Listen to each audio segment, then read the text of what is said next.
Hello, everyone. Good afternoon, good evening, good morning, wherever you are around the world. This is Joseph Trevisani from Worldwide Markets. I thank you for attending our webinar today, which is put on weekly on Mondays in conjunction with FX Street on technology. Technology rules, actually, is what I titled this. Shale and the evolution of the commodity market.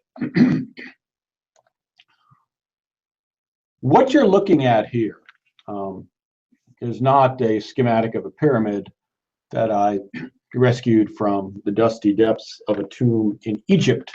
It is, however, a chart of back to 19, I believe it's back to 19, it's about 10 years on this chart. A little bit more, about 20 years, back to the beginning of the Bloomberg commodities market. Actually, this is, excuse me, this is a the DXY and the Bloomberg commodities, which is in brown, and the DXY, which is in green. And the reason I started with this chart rather than a chart of any specific commodity is because, and appropriate to the putting it in juxtaposition to the dollars is a very specific choice. What we have been seeing over the past, my guess is 20 years, which is about the time, so we're 17, so about from here. Remember, DXY is in green. Has been a revolution in both commodity extraction, commodity production, and pricing. It is the adage, the very capitalist adage, personified of the cure for high prices is high prices. What we have seen, and this of course has been embedded by a number of things, primarily the seemingly permanent low regimen of interest rates brought on by the world's central banks. But let's take one step back, and before we saw this revolution that we've seen, let's look at another price chart here.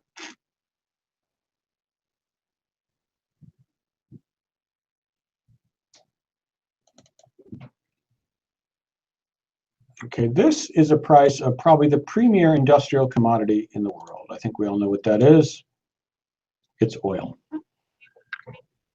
We have DXY again in green, and we have the generic oil price in WTI, actually, the American crude standard, in purple. And the interesting thing about this chart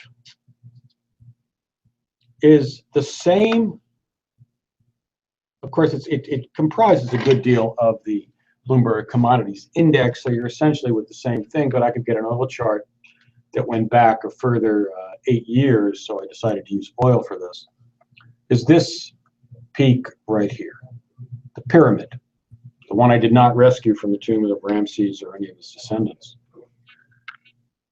The notion embodied on this on this rise in oil prices. And every time there's a move, a pronounced move or a trend in the markets, somebody comes up with two things.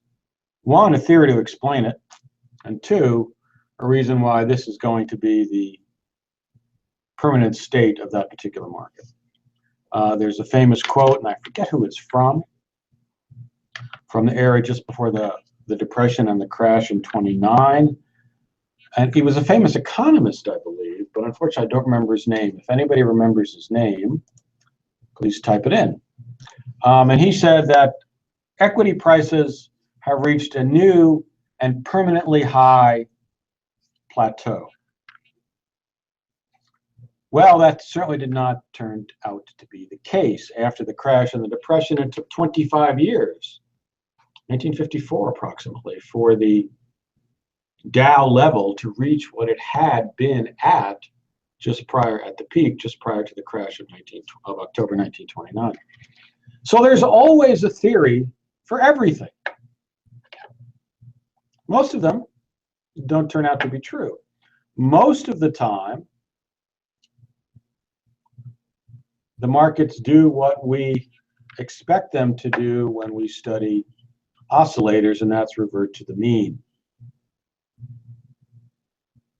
But don't be surprised if you find a new, and this goes for both sides, permanently low and permanently high. But for reasons that I will explain in a few minutes, the trend is in one direction, and that's lower. But let's first of all deal with this right now. Shale turns out to be a symbol, among many other things, of things that were always, of a particular rule of technology that we are seemingly always forgetting. We've seen this before, yet we forget it. In the 1970s, apropos, of course, of the emotional atmosphere of the 1960s, of which I was just a mere child at the time, certainly more worried about climbing trees and running through brooks and hunting for salamanders than I was concerned about the future of the world.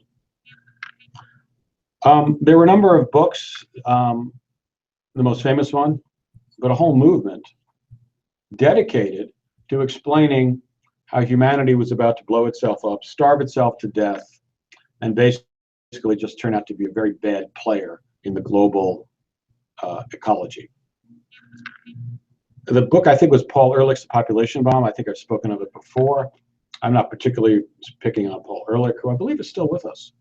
But as an emblematic of a particular type of thinking, which references the real world only so far as necessary to prove its own predetermined thesis. This is an idea which these are ideas which come whole, if you will, from someone's view of the world, rather than are built up by attempts to explain empirical reality. Mr. Ehrlich's thesis was that by the late 70s and certainly the early 80s, much of the world would be starving. There would be wars over food, probably wars over water and other resources. The basic vision of that idea was the incredibly limited ability of both the planet and its resources and man and its technology to provide for the burgeoning population of the planet. At the time, I believe the world population was probably about 3 billion, maybe 3.5. It's probably 8 now. Clearly, that idea of limitations was incorrect. Well, its latest and what was the difference? Well, the difference was mankind itself. And that's the ability of the human species, the human race, to, in its technological guise, which it is in now, to adapt to changing situations. And not just changing situations, because individual people are pretty good at adapting. You know, well, I've been driving a lot lately, and one of the things that I find absolutely remarkable is Cro-Magnon, our species, Homo sapiens sapiens, has been around, I don't know, about 250,000 years or something like that. And for the vast majority of that time, we did not drive. We did not drive cars. We did not drive bicycles. We didn't drive airplanes. We didn't drive gliders. We didn't really do anything except maybe climb a tree. And the only thing I think of when I was driving yesterday, I was on the road for about 2 hours, was how phenomenally good Homo sapiens sapiens is at driving cars. Yes, you say there are accidents, people do dumb things all the time, but if you think about the number of miles driven in a country like the United States and the accident rate, the serious accident rate, or just the accident rate in general, it's phenomenally low. Phenomenally. Otherwise, we wouldn't do it. If, there was a 50-50 chance of getting into a bang-up every time you went out in your car, we probably would drive a whole lot less. It would have invented other types of transportation to get us where we're going, or we wouldn't go somewhere. But no, that's not the case. Human beings, Homo sapiens sapiens, turns out to be really good at driving cars.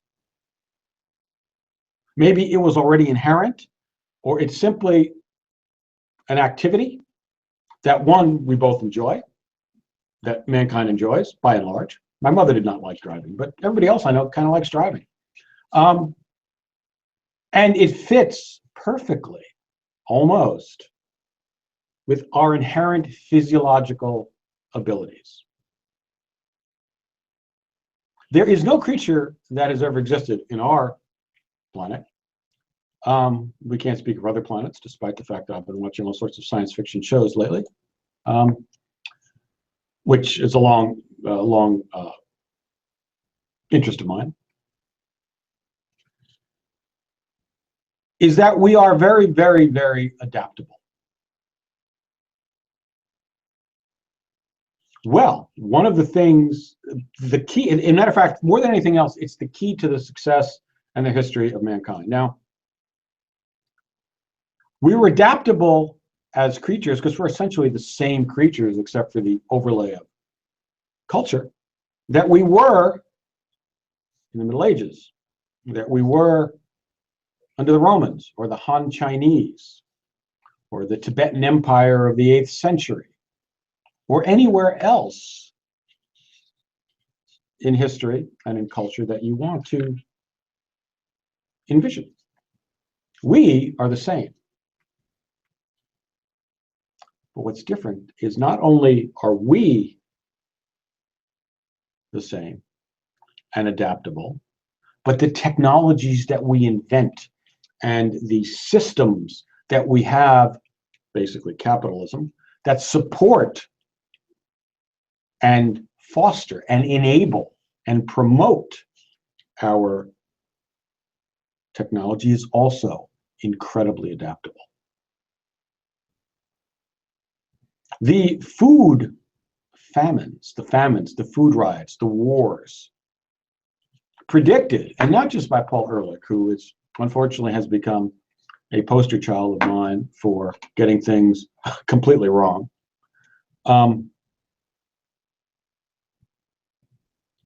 The thing that is missed, and part of it is understandable because it's almost impossible to predict new technologies. I mean, if you were going to imagine in 1980, and except for a few people who did imagine it, that we'd all be walking around with the essence of a Star Trek communicator 20 years later, everybody would have said you're bananas. But that's what happened. The same for the predicted food riots and other things, food wars of the supposedly 1980s and 90s. They never happened because technology provided the answer. Now, I am not trying to say that technology always provides the answers. But one of the things that we must accept if we're going to make an attempt to look at the future is not to underestimate the ability of technological society powered by a profit motive to provide answers. Now, an example that didn't turn out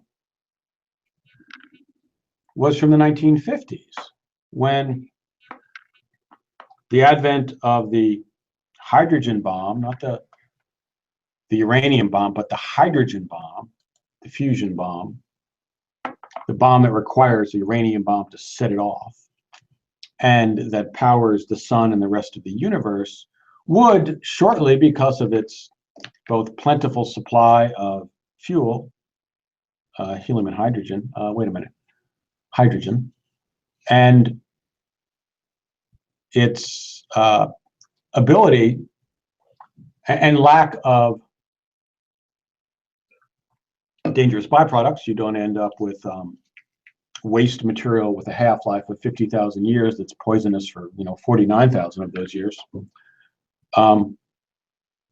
That soon human society would be powered by fusion reaction, clean, endlessly renewable, and inexhaustible energy sources. That did not turn out to be the case. Technology did not provide that answer. After 70 years of attempts and thinking about it, there has yet to be a fusion reaction, a fusion reactor, not fission, fusion, that is both self-sustaining and produces more energy than is used to create it. Nevertheless, in many other areas, technology has provided the answer, food being one. Okay? The next item, and when you talk about food and resources, you're really talking about the same idea. And it's a very popular, in a way, I guess, because it's emotionally satisfying.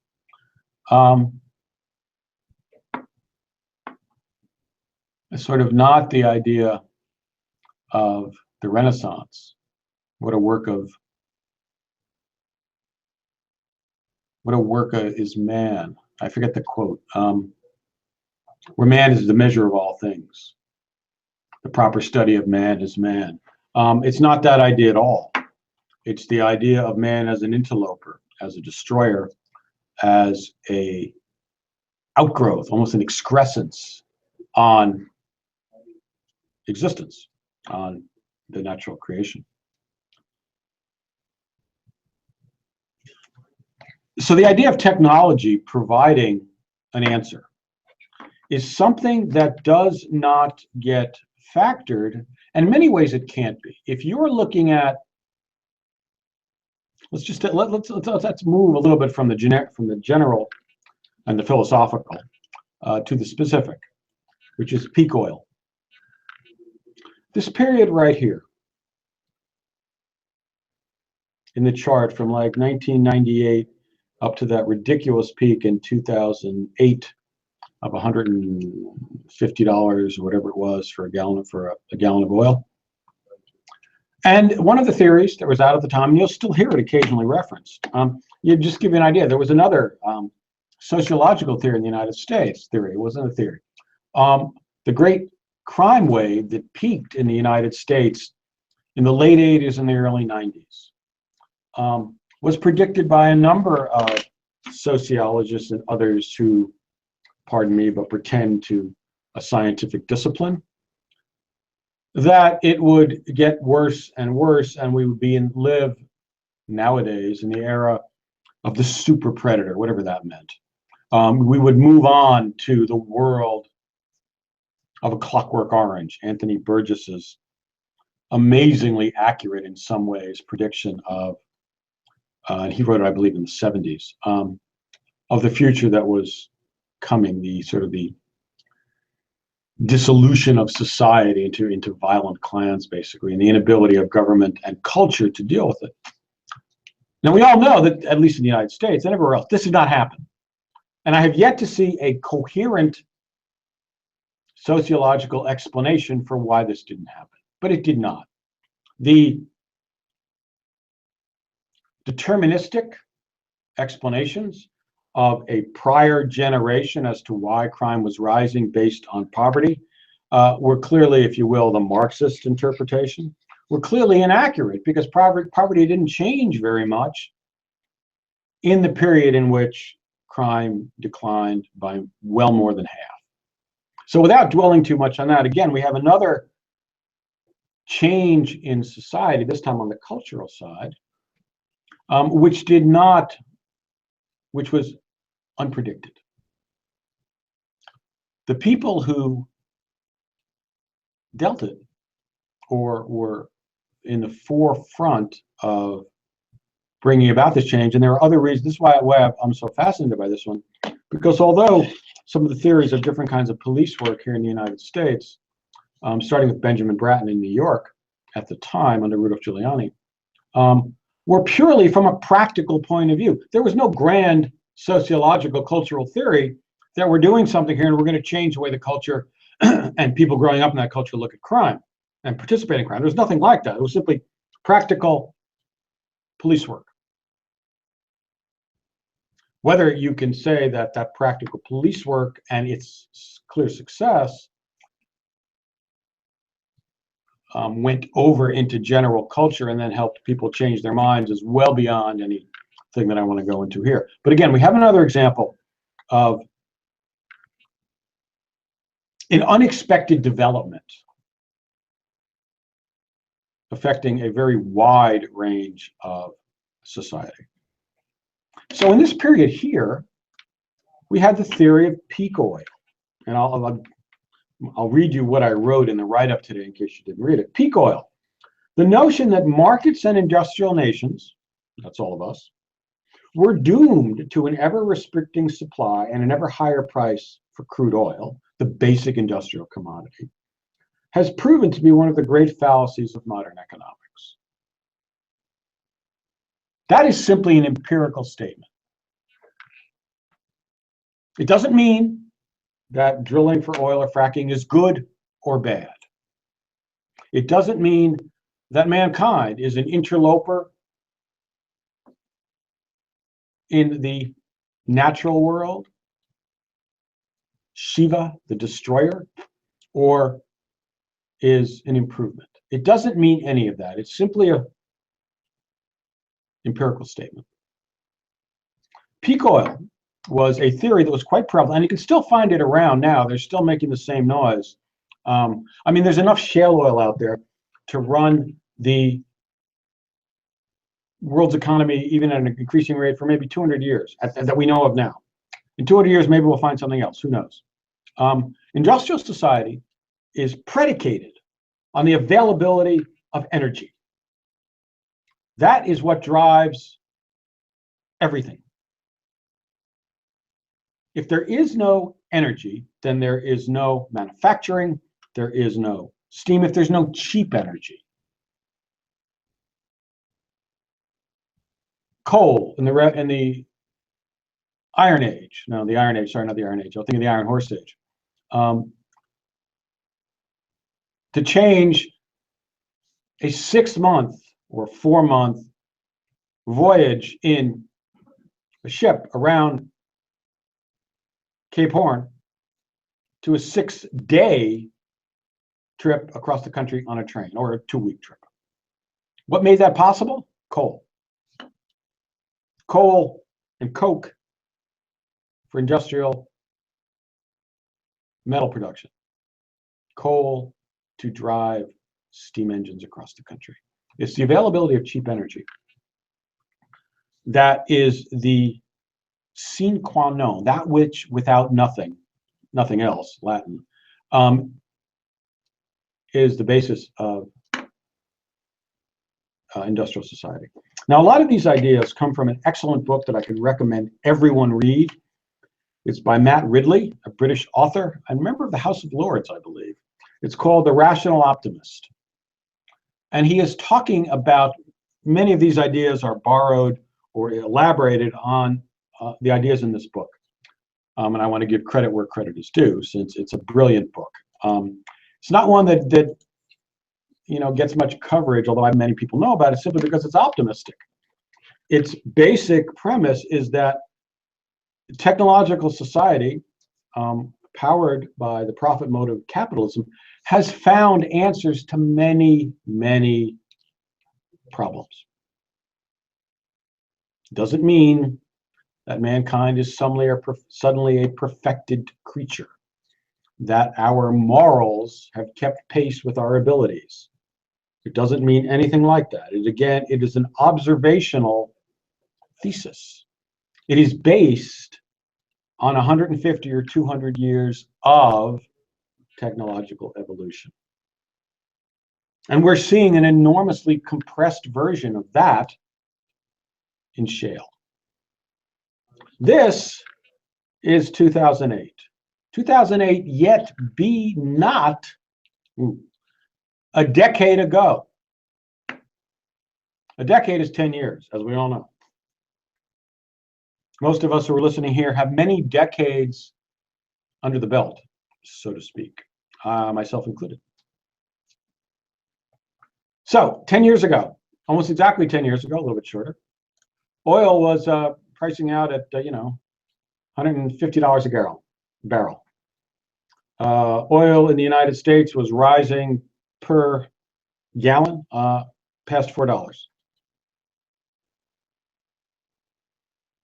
Relatively speaking, in a historical sense, that's still pretty cheap, meaning you still have availability, you can still drive your car. But from a modern economic point of view, that was pretty expensive. And what happened? Well, not a year and a half later, oil was down around $30 a barrel. Now, that is not indicative of the technological revolution, okay? That is indicative of markets, of a bubble in the markets. Okay, let me put up, let me see if I have, no, let's just keep it here. I'm going to put up the, okay, this is essentially the same chart, although it's of a different,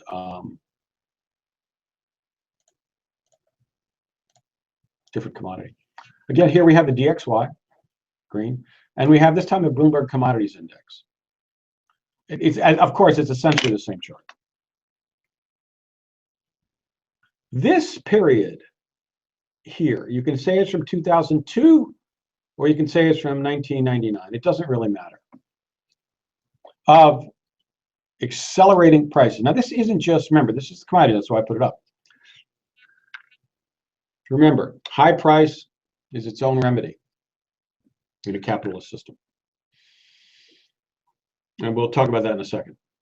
This period, 10 years, just say, of rising prices, is both the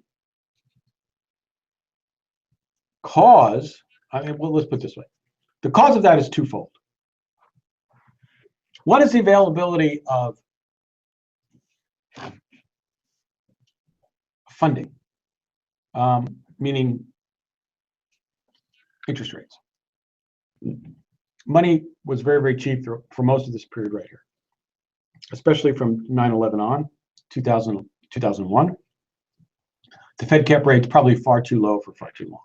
So there's a great deal of money looking for someplace to go.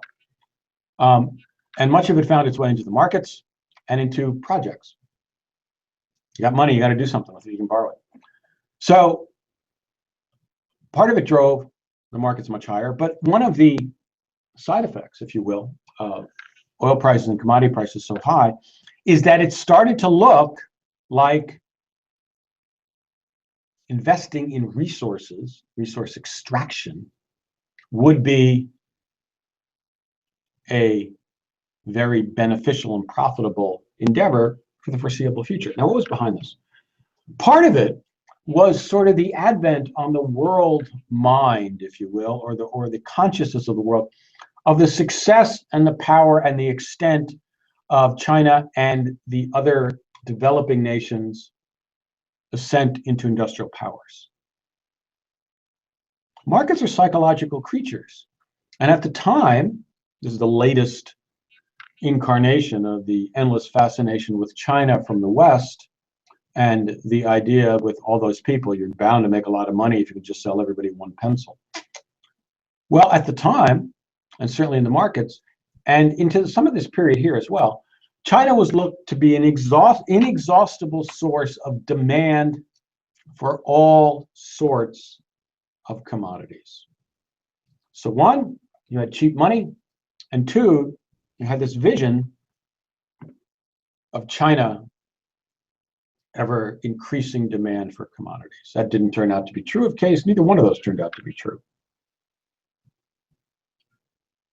But what it did do was sponsor lots of new mines and also a new technology, shale oil fracking. Now, again, I am not commenting on whether this is a good idea from an ecological point of view. What I am commenting on is the ability, the phenomenally rapid ability to develop oil resources which had hitherto been inaccessible, although known about for a long time, and provide that supply to the markets.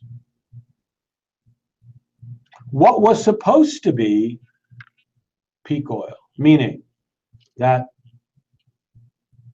the incredibly expensive oil at $150 would, because supply was running out.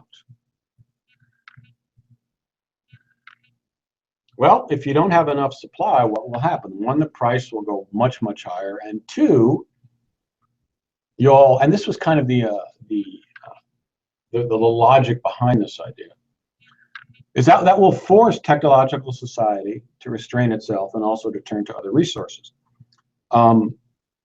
And of course, with the ecological reason behind this, they'll start turning towards renewable resources. And renewable resources are wonderful. However, they are not in a position as of yet, either technologically or supply-wise, to provide industrial society with the amount of cheap energy required. Now, again, this is not meant to be a judgment, it's simply a fact. You can't use solar energy really as anything but a supplement. One, you can't turn it on and off. And there are huge storage issues for energy, for solar energy and electricity. Electricity does not work terribly well when stored. We don't have yet a very good, efficient way. We have batteries that can drive Teslas, but driving a Tesla is not providing the energy for entire societies. So again, regardless of what your view on this is and what should or should not be, the only place that we can currently get the amount, an adaptable amount of energy required by an industrial society is currently from fossil fuels. I mean, you have to run with the practical facts of this. So the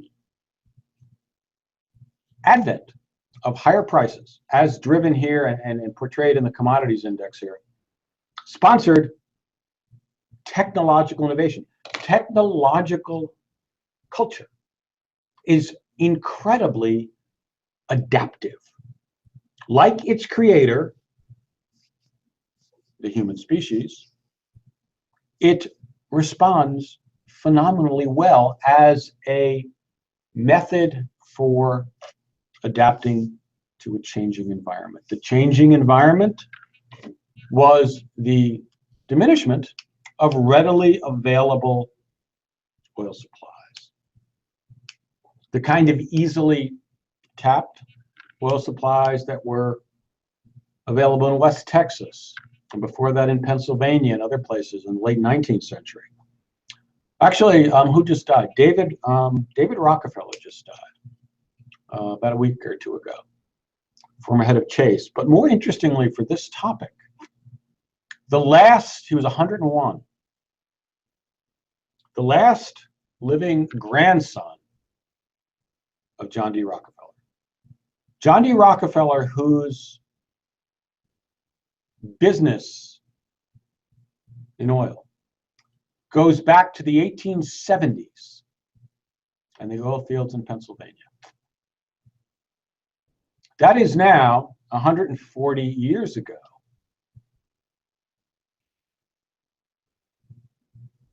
Which is kind of an interesting juxtaposition for the discussion we're having here. The last grandson of John D. Rockefeller. I know if you're not an American, you're probably not, as we're many Americans are not probably aware of the absolutely phenomenal and interesting, fascinating history of the growth of industrial society in this country after the Civil War, and the explosion that it precipitated in the economy and in living standards. Okay. So the higher price of oil in these 10 years brought on the fracking revolution. There's no question about that. If the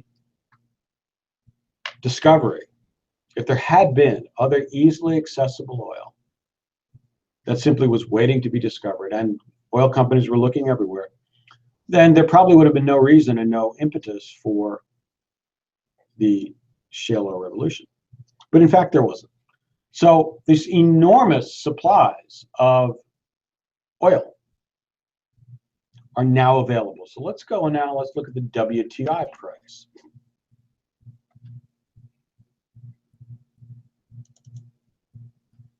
Okay, this is WTI against the DXY.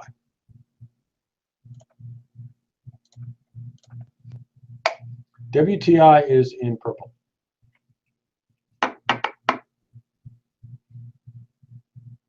The question we really have here, let me see if I can find a longer one for WTI. Hang on, sorry. No, this is where we're going to go back to it. We're going to go back to the one I had before, simply because the WTI generic price, as indicated, does not go back far enough. I mean, the oil price does go back far enough, but it's not charted on the systems we use here. We're using now the Thomson Reuters system. Okay, so the purple here is the Bloomberg Commodities Index, which we're using as a proxy for the oil price, but they're essentially the same thing.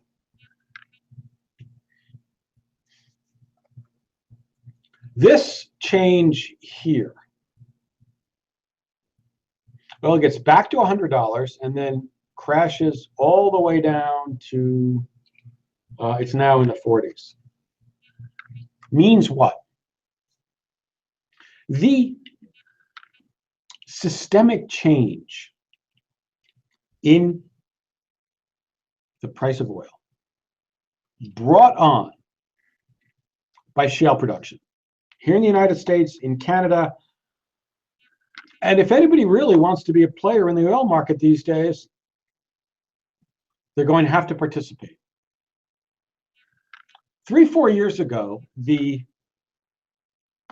wellhead production price for much of the shale oil production was $60, $70, even $80 a barrel. That means simply that if oil is not there or higher, you cannot make a profit drilling for oil. So when oil's up here, great. When oil goes back to $100, wonderful. Now, at the same time, the more traditional fields in the Middle East and elsewhere have production costs, some of them in the 20s or the 30s. So there's an enormous disparity between who can produce and who's going to make money at it. The Saudis, as the world's largest swing producers, actually it's the US now, but the US, of course, is fragmented. There are all these different companies. The Saudis is actually determined by the government. But either way, the Saudis, noting this, decided to let the price, and OPEC as well, the price of oil fall, not try and support it by restricting supply. Why? The notion was to let it stay low for long enough, which would drive many American and Canadian shale producers from the market.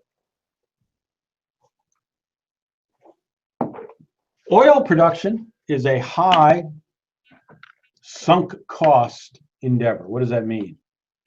It means you got to put up a lot of money to begin with before you start getting any money back.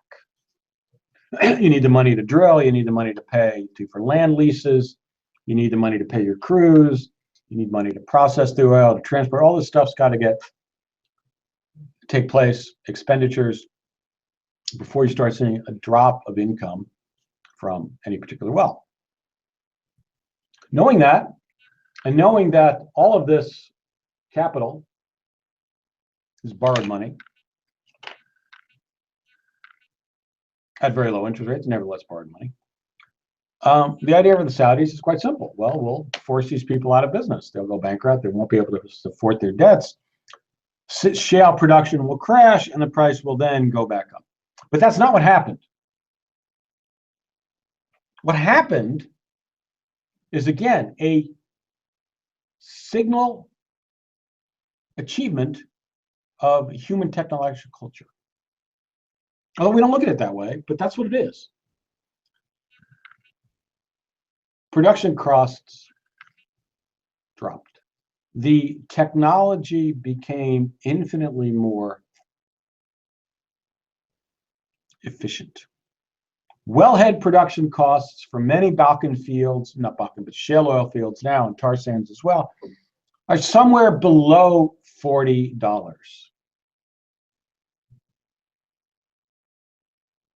If you think about this, this is an astonishing fact. It is a fact of technological culture, technological society, mankind's, the species, Homo sapiens sapiens, creativity. I know the Sierra Club won't agree with me, but then the Sierra Club doesn't like oil. Not that they don't like oil. It bothers them morally, I think. I'm not really sure why. Not to pick on the Sierra Club. But their view is different than mine. So that change is what made the Saudis and OPEC last November completely change their view, their procedure, their policy for dealing with the oil market. And what do they decide to do? Well, they completely reversed from pumping as much oil as possible and attempting to drive down the price and drive U.S. shale and Canadian shale producers out of the market, thereby restricting the supply eventually. It's not what happened. They reversed. They put in a production cut, or they got an agreement with the Russians and other, I think 11 other non-OPEC producers. And has that worked? No. The premise of a production cut is that you restrict supply and thereby drive up the price, assuming that demand to some degree is inelastic. And oil demand is pretty inelastic as a demand. It's not like demand for vacations, you know. Demand for a vacation, you don't have any money, you don't go. Oil, many of the basic processes and functions of society are there, and the oil needs to be. Okay. So what happened? U.S. and Canadian shale producers, with many wells drilled, simply replaced the supply taken off the market by OPEC and the others. And that's why oil prices have fallen. If we can take this as a, let's get a closer look of WTI since we're dealing with that specifically. This is WTI in a 5-year chart. Okay, WTI is the purple, excuse me. What we're talking about is this period right here. The chart, the oil price is over here, down here. It was 47.25 when I made this chart about an hour ago. So back in November, OPEC and the Saudis put in an oil price, an oil production cut. And you got oil from about 40 all the way up to 54, I think was the top right here. And what's happened since then? U.S. oil production has ramped up. 9.1 million barrels a day, I believe, in the last weekly statistics from the EIA, the Energy Information Agency here in the United States. And what happened to the oil price? Well, it came off more than 10%.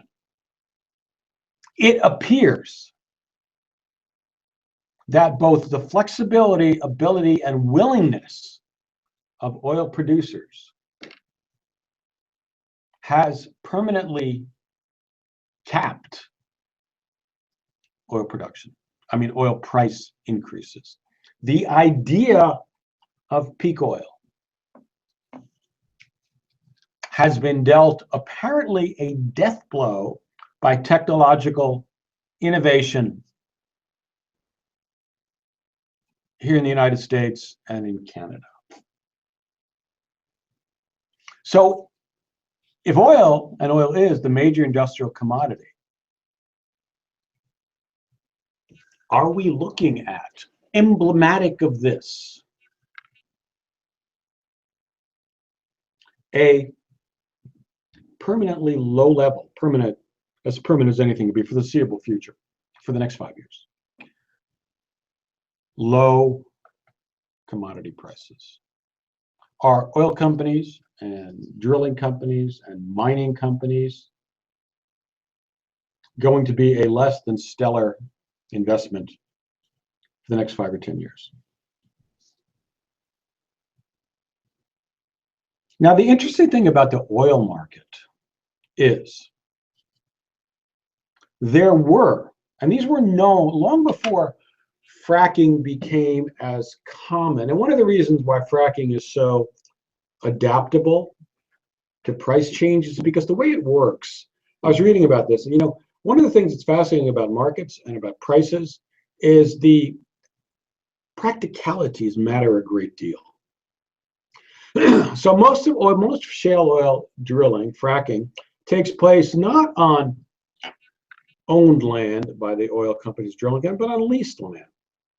So a drilling company or production company will take out a lease for, I don't know, 5 years on a tract of land someplace in the Dakotas, say, or in Pennsylvania. You can't do it on the New York side of the Pennsylvania border because our governor in New York has decided, along with the legislature, that there'll be no fracking in New York State.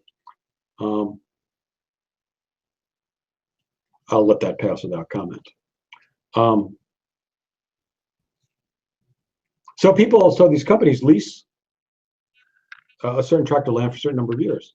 And many of the terms of the leases are such that once the oil, the well is drilled, it can retain, I believe, a production rights beyond the end of the lease. But you've got to get the oil well drilled. So looking in the period when oil prices were coming off and over here, when people had the wells and the leases drilled, what did they do? Well, the production companies actually drilled a lot of wells, but then didn't tap them or didn't produce from them, so they could retain the rights to drill in the future if prices come up. So that's exactly what happened. Prices came up. All of those wells, not all, many of them, came back into production.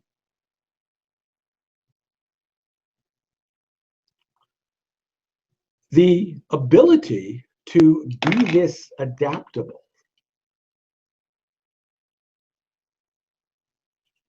was probably not foreseen by the Saudis. You know, when it comes to OPEC and the Saudis, they really didn't have a lot of choice here.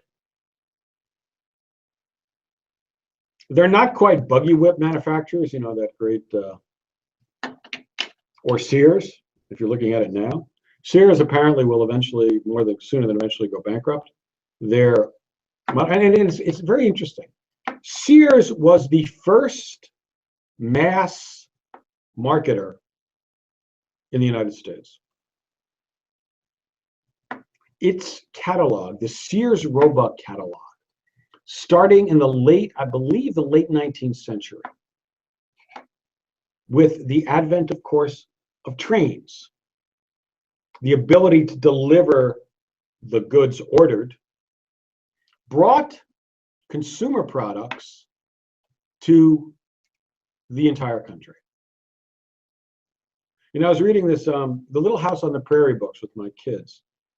And at some point, the Ingalls family, moves to with the advancing frontier. This is in the 1870s and 1880s, I believe, in the West.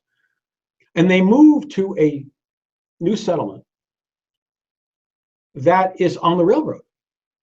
And it's supplied by the rail. But not only is foodstuffs and other things supplied, but coal is supplied by the railroad. So the family in the town go from being self-sufficient over the winter by amassing wood to burn to keep warm in their homes on the very bitter and cold and long northern plains winters in the United States, where it's, you know, well below freezing for months at a time, and without a way to heat your house, you die. From being self-sufficient in this economy with wood, although on the plains, again, there isn't a lot of wood. So one of the reasons you can move to a place like this is if you have the ability to provide the fuel for the winter. So they depend on deliveries of coal from the train. But what happens? The train line is relatively new and untested, if you will, in Midwestern winters. So the train can't get through for months at a time. That means they can't heat their homes. So there's this incredibly moving description, and it's in the book called The Longest Winter, or The Long Winter, I think. They don't have any wood. The trains cannot get the coal through. The men of the town go and they get together and they try to dig out the train track, and they can't do it because another snowstorm comes through. But luckily for the Ingalls family, they had huge amounts of hay stored up to feed their animals, much more than they were needed. So they spent months, the father and the girls, twisting hay in the bitter cold so that it will burn longer than simply throwing it on a fire, which is essentially a flash fire. So the technology is what permitted the settlement here in these particular part of the plains. It's the same issue we have with fracking. The ability to sustain a technological society is what drove the development. If I think about it, if let's say fracking was impossible, that it did not work. Somebody thought of it, they tried it out, they could not make it work. Where would oil be now without this U.S. and Canadian supply? My guess is it would be well up in the 100s. Okay, where's W? Oh, this is okay. Sorry, this is the commodities index. So imagine if for the past 5 years, the oil price was over $100 a barrel for the entire period and looking to go higher because there was no more supply. If the thesis of peak oil turned out to be true, how would that change our world?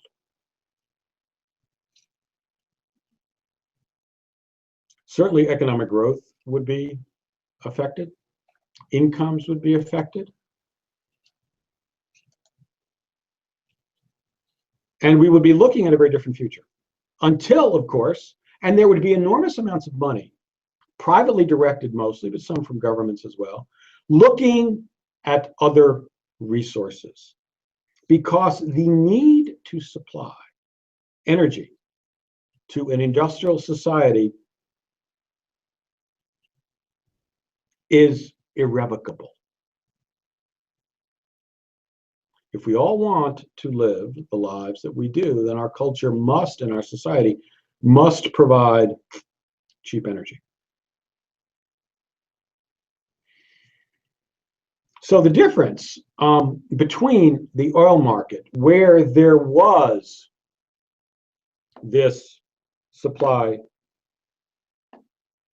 waiting to be exploited, and other potential choke points in industrial production are there. Let's put it that way. Oil is the basic industrial commodity. if some form of rare earth metal, which is necessary for all our cell phones and our computers, runs out,